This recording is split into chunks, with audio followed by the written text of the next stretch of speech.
Uh, yes. Good morning to you all. I would like to welcome the virtual online class of critical discourse analysis.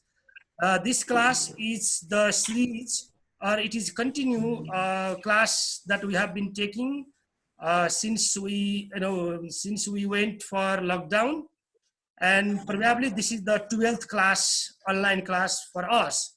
And Yes, sir. today we have very special guest in our class. It's uh, the lecturer of Tribhuvan University, Dr. Ramji Timalsina. I would like to welcome him in our class and request to proceed with his brief introduction to this class. Thank you so much. Ramji sir, I would like to thank you, Govind sir. I am very much happy with you all, to meet you all. Morning all. Good morning, sir. Okay. As requested by Govinda Purisa, today I have prepared a few slides on post-colonial approach to critical discourse analysis. I would like to congratulate all Janta campus MAD students of fourth semester. We have a teacher like Govindaji, so that you have been utilizing your time of lockdown to your study. This is how we'll be together and we'll be sharing it. Really, I am feeling we are in a very post-colonial age, because the colonial time, these things are not possible, right? We are really in the post-colonial phase. And today, I would like to talk about 3 points in my presentation, right? Okay. The first one, I'll share with you idea of colonialism, post-colonialism, and neocolonialism. These ideas I'll be talking about in the beginning. They will talk about how to find the elements of CDA in a text, critical discourse analysis, then connecting CDA with post-colonialism.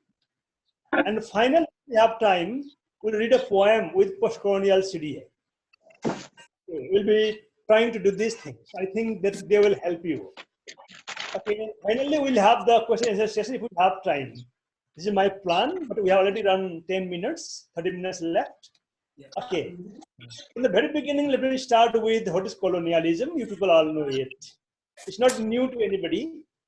It's a direct control of a part of the geographical or political territory by a powerful nation for the sake of economic and cultural benefit.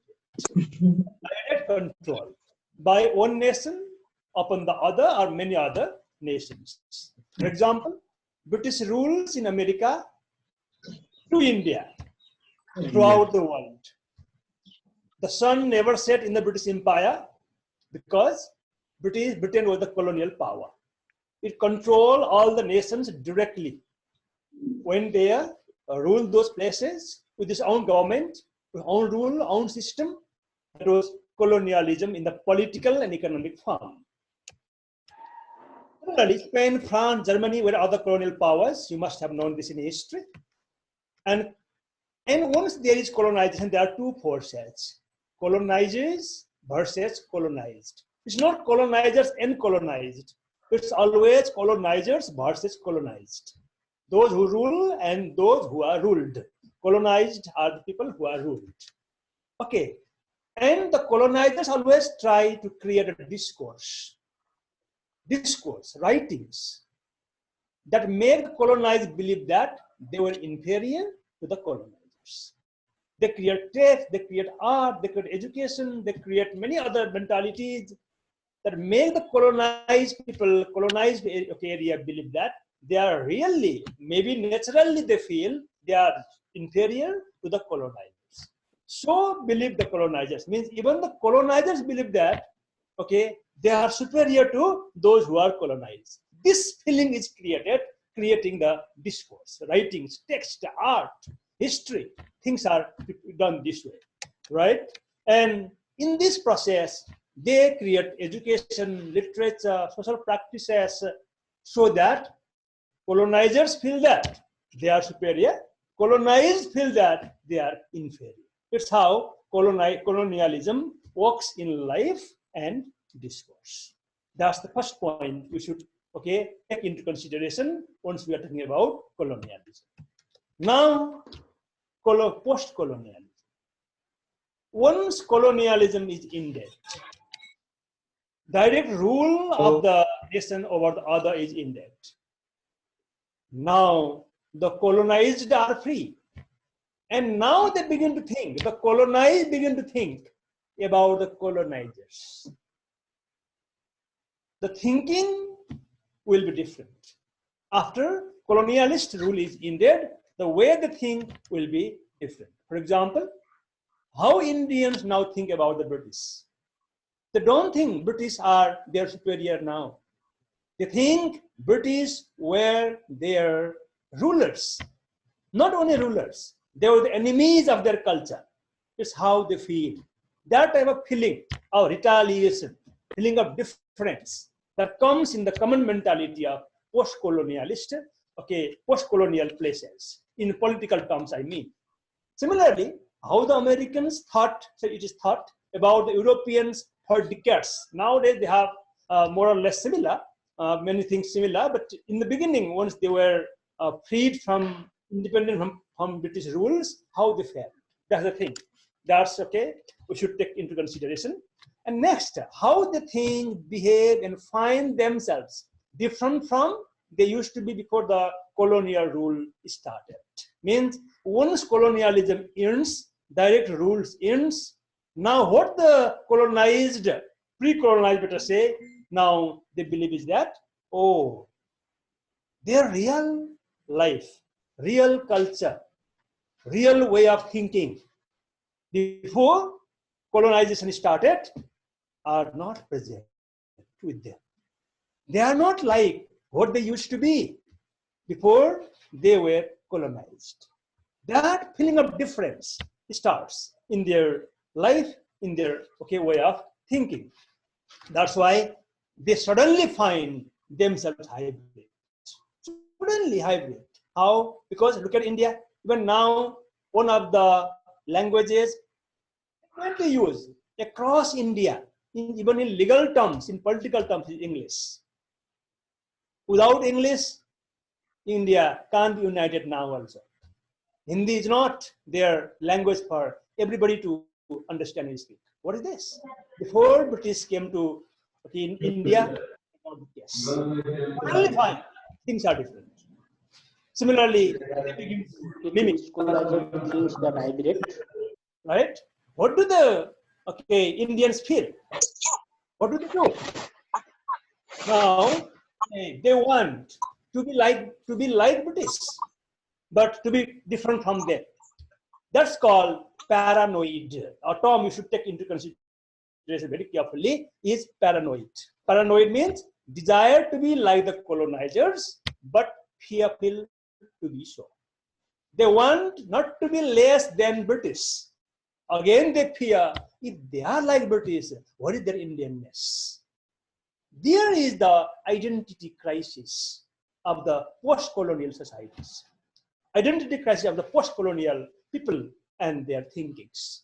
We should keep these things into center once we are talking about post-colonialism. They want to be different, they can't be different. They want to be original, they are not original. This hybridity is the problem in their post-colonial situation. These basic things. Okay, now the next term, neocolonialism. What is this? We are proud Nepalis. We are never colonized. So people say we are not post-colonized. Yes. Nepalis are not neither colonized nor post-colonized. But do you know? We are neocolonized. How? This is a new form of colonialism. New form, why? In the past, colonizers used to physically present themselves, rule there directly, use the economic resources directly, but now they don't do this. Because that mode of ruling the world, that mode of imperialism failed in the early 20th century, or mostly by the end of, by the mid-20th century, it is almost a failure. That's why the imperialists had a new way. They developed a new way of controlling the world. It's again the colonialism, but not the direct colonialism. It's a new form of colonialism. It is the control of less developed countries by developed countries through indirect means. The control is still control, not directly, indirectly. For example, let's see who controls Nepali politics. Is it Nepali people or India or EU or America Something or hidden. China? Look at, even our boards have been managed that way. It means Nepal is not having its own self-identified political systems. What is communism? Is it our production? What is democracy? Liberalism? Is it our production? Is it Nepali way of ruling the nation? What are we doing? We are again being controlled. If you look at political facts, it's neocolonialism. Nobody comes here. Only the ambassadors of EU, America, China, India are here, but the nations are indirectly controlling us. That's called neocolonialism. And the next one, see, look at who controls Nepali lifestyle and culture. Do we follow our culture in the real sense? Look at West, Christianizing societies, instilling liberal values. What are these? Are indirect control of Nepali culture, Nepali lifestyle. Look at our education. I am speaking, interacting with Nepali people in English. What is this? Look at, I am not using Nepali because English is so much valued. Indirectly, we feel you may feel sometimes your English people get people your international people what this feeling. This is neo-colonialist impact upon us. This one, and that's why are Nepali people promoting the values developed within Nepal or the values learned he is missing, learned from the outsiders. What are you doing? Look at, these are the examples how neo-colonialism works. So before you go for any application of the text, be clear. Are you taking colonialist perspective? Are you taking post-colonialist perspective? Or are you taking neo-colonialist perspective? When these three things are clear to you, then only you can approach into it. Let's go ahead. Now, this is what we talked about, these three terms. This is the very basic idea of post-colonialism, and neo-colonialism. But they are not only concept, they are the metaphors now. These are the metaphors now. Once they are metaphors, they have extensive meaning. They go beyond this. Let me give a few examples. One example first. Males colonized women's body. Look at, be careful. Thought and behavior. What do feminists say? We are always controlled by males. What? Their body is controlled, their thought is controlled, their behavior is controlled. Means males are the colonizers, direct controllers upon females' body, thought, and behavior. This is the metaphorical use of the term colonialism. Extensive meaning. We should take this way. Once we are dealing with discourse, literature, we should go for extensive meaning of colonialism. And what is feminism? Struggle against patriarchal colonialism. Okay, struggle, feminism is struggle. It's just like the war of independence the Americans did. Bharat Chhod Andolan, the Indians did. It's feminism like that. Look at, and then feminist activities are to ensure equality with the males. Like Americans wanted not to be less than the British. Indians wanted not to be less than the British, equal to them. That's how females are trying in terms of their connection with the males, right? So what they do? Celebration of women's differences.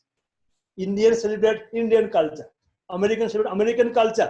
The way women celebrate, their differences. which are not males, okay, reality. Women's reality, the giving birth to the children, the periods, right? The blood, the milk, what they have, which the males don't have. They are the matter of right for females. Why? The celebration of their potential, their differences. This is post-colonial. Once you begin to celebrate something of your own, in contrast with your colonizer, you are already post-colonial. So feminism is a type of post-colonial discourse. Look at this. Okay.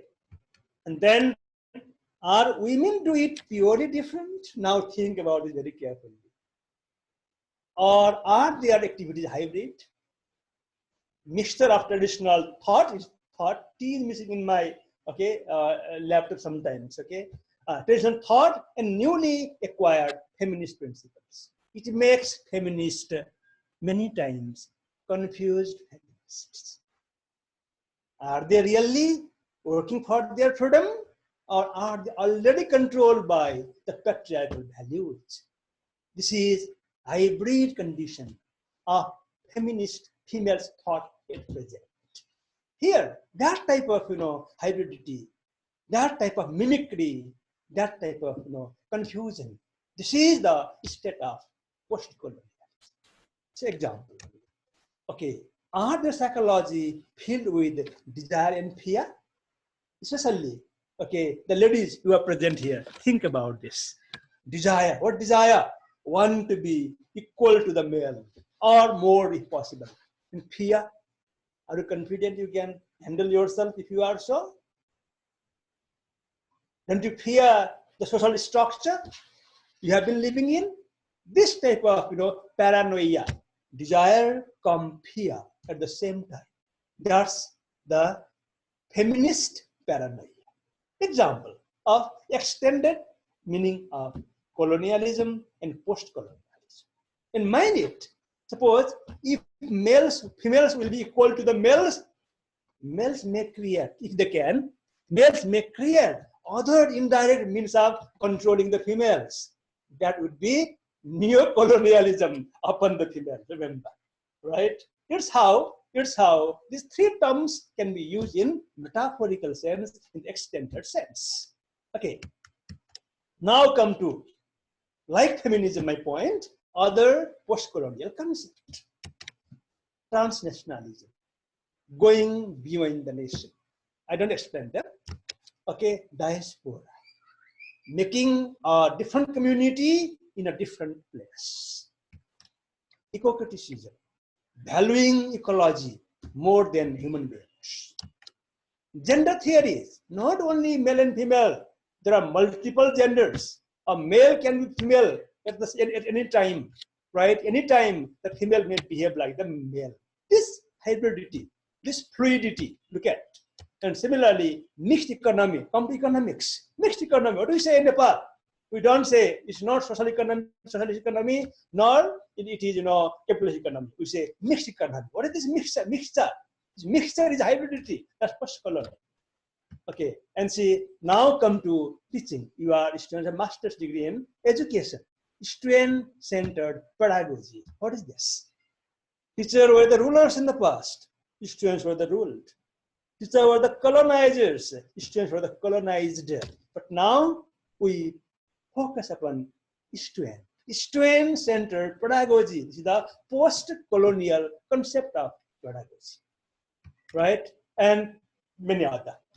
Other are the examples. You can draw the extensive meaning of colonialism and post-colonialism in these terms, right? And now, post-colonial perspective in our text or to our text. To our text, once we apply theory to our text, in our text, the text is written with that perspective. Let's see. Now we are doing CDA, critical discourse analysis. This is the analysis of the text. We must know how a text contains and can be interpreted from post-colonial perspective. Look at this. My play with the word principle, be very careful. Principle or principal voice. You must find in a text what is the ruling voice, principal voice, major voice. And principal voice means the voice is the okay, theory.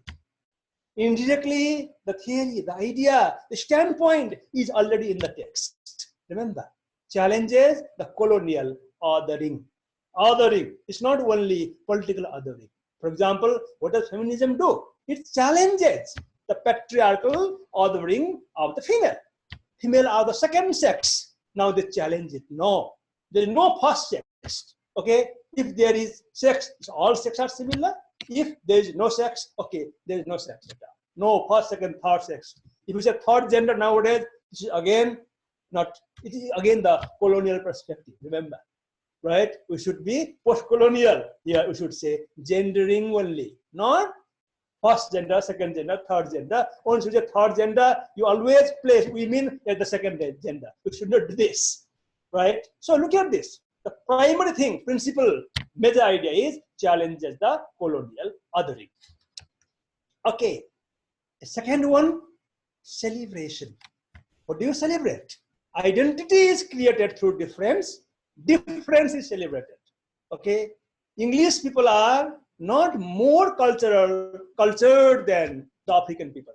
They are different cultures, differently cultured, right? We celebrate the differences, right? Similarly, realities are diverse. We should not say there is a single reality, that's why we should follow it. There are diverse realities, that's the point.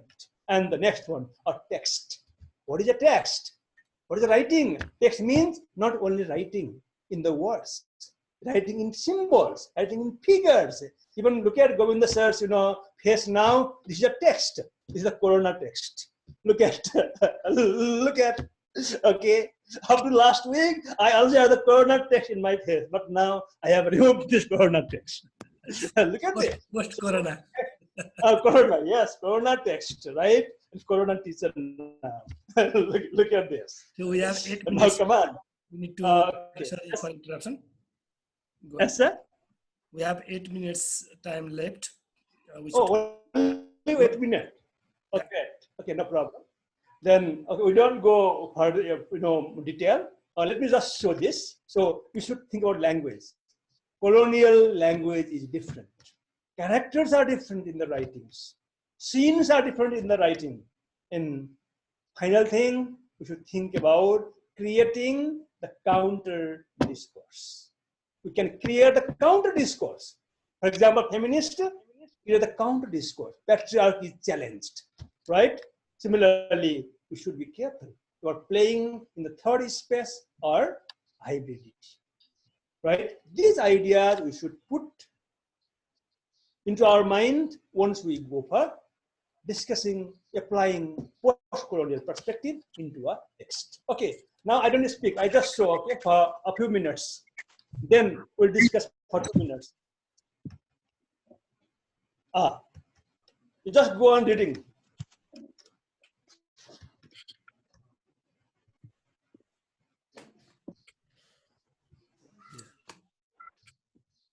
PDF, just mind it. You know it already. I just want to repeat it. Yeah. You may take photos if you need, no problem. No, it's being recorded. Why critical? Why it is called discourse? Why critical discourse? What do you mean by analysis of critical discourse? Keep these ideas in mind, right? Then they help you. Okay. Now, final thing. A poem, right? Just read it. Correct. Title is Virus. Wow. Okay. Read the poem. That's all. Hi, humankind. How are you feeling? Do you want to fight the virus or continue to be it? I'll just show it, what it means. Later on, we can discuss. If we need, Govinda sir, if we need, we can create the new session for next 40 minutes, no problem. Yeah. Right? We can I'm free. No problem. Right? You inform us, we'll be together about the poem. I just show it now. Okay. Okay.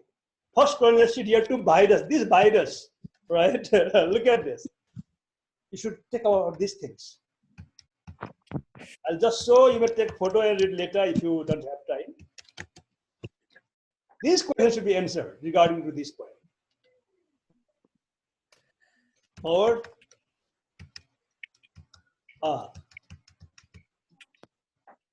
to think about these poems once you are applying post-colonial CDA to this poem by us. Yeah, could you hold a minute, sir? Just Okay. this slide. Once more. In a minute, please. previous slide. So you were talking about the linguistics analysis, language. Okay. Yeah. I have shown this. How does the language use support the voice? Mhm. This is the main idea of CDA, I guess. You should take it into consideration. Yeah. Okay, sir? Done? Fine, sir. Okay. You are talking Now look at linguistically, deictic, good. character, virus, meaning of virus, play with emotion through language, symbolic use of language. We should think about these things. So, what does this poem mean in the post-colonialist man? Okay. Not trying to just explain, just look at this. Take the photos, you can read later. Or you can discuss in the next session if you like. Similarly, look at why this. You can look this way. Done? Okay, so what can we say? Yeah. That's what CDA, post-colonial CDA to virus. Thank you. Govinda sir, I am done. Thank you so much, sir. It is a really wonderful presentation. However, we could not explain in detail because of the time limit. So this Zoom does not allow us more than 40 minutes time, and we spent around 10 minutes time in settling the technicalities of the Zoom earlier. Anyway, I would like to thank you for your very wonderful presentation and for accepting our proposal. We have our head of department, Kamal Raj, right now in our team. Kamal sir, can you hear us? Yes, can sir. you please speak a minute? So you are first time in our Zoom class today. Yes, sir. We have a guest, Dr. Ramji Timalsina, with us. Yes, sir. Can you please speak a bit, on behalf of our department? Okay, thank you very much, Ramji sir, and especially Govinda sir for giving me this opportunity. And I just request you to, I'll ask you later how to install or how to host such type of conferencing. And for this necessary idea for our students for Ramji sir as well. Ramji sir, thank you very much from the part of myself and from the department as well. Thank you very much. Thank you so much, And sir. to all the students and the other participants as well. Thank you so much for being with us today. And participants, we have 2 minutes time. If you have very important question, you can raise and we can organize or schedule the meeting again in any other occasion. However, we cannot continue today. Sir, only one question, sir. Please. Yes, sir.